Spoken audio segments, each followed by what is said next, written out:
ټوکړي ټوکړي راځي او بیا ته خبرې راځمه مسیلمه کذاب سره چې کله صحابو دا جنګ شروع کړی و دې دوران کې دا هغه وخت کې به جنګ کې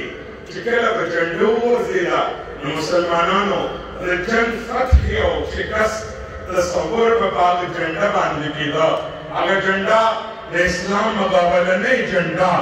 چې وه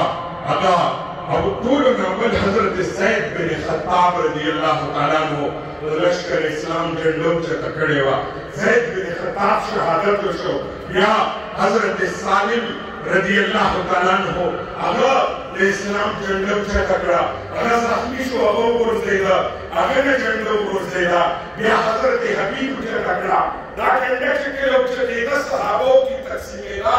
په دې دوران کې یو صحابي راغی اوبه راخیستې وې یخې اوبه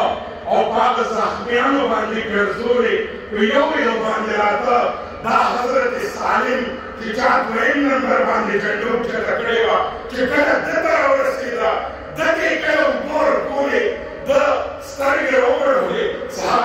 صحابي دي وایي خیر نیت دی که نه هغه ورته وایي خیر نیت دی هغه ورته وایي اوبه به اوس کې اوبه درکړمه زخمی حالت کې د اوبو ډېر زیات ضرورت دي حضرت